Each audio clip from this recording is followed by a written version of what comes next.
Welcome to day 2 of Habits for a Healthy Work Pace.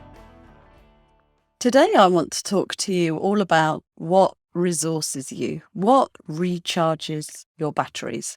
Because it's often when we forget to include what recharges our batteries or forget to draw on our resources that we feel exhausted and the pace of our living and our work begins to take quite a high cost from us. I really began to notice this pattern in COVID, in some of the lockdowns where people were working back to back online. And so many people, I wonder if you recognise this trend, ended up doing back-to-back meetings, not even time to, have a walk around the garden or have a cup of tea or a bio break or any of the normal things of life that we normally have or used to have when working together in an office. So it was that sort of squeezing together of work and forgetting our humanity, the fact that we've got bodies and needs and other aspects of our lives that we need to include when we're planning our work. So perhaps if you did the wheel of enough exercise yesterday, you'll already have identified things that bring you life and things that deplete you. And I don't want to be simplistic about this because it's often doing too much of something that you really love doing that can make you knackered.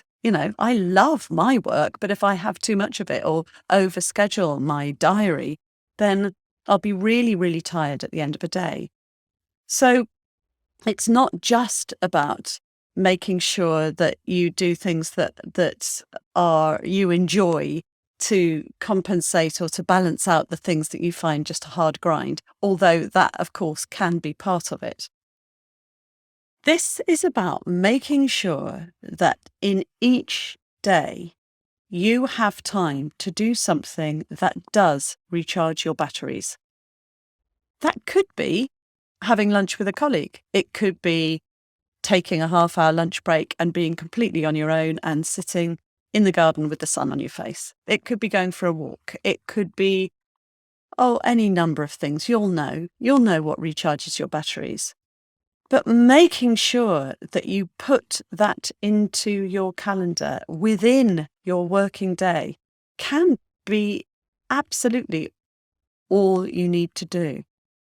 But increasingly, I find that so many of us just, because of the volume of work, just push those things out. And that is when we end up getting really, really tired. David Whyte, the wonderful poet, writes that the antidote to exhaustion is wholeheartedness. I really like that quote because he doesn't say the antidote to exhaustion is sleep, although sleep helps. It's wholeheartedness. It's embracing a whole life. And it's appreciating that we have needs which go beyond just getting our to-do list done.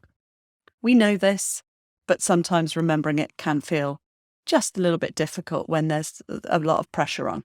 I like to think about resources as cyclical.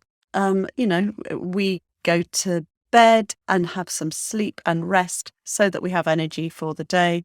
We use up our energy, then we go to bed again at night. So there's a cyclical nature to that, just as there is in all of nature.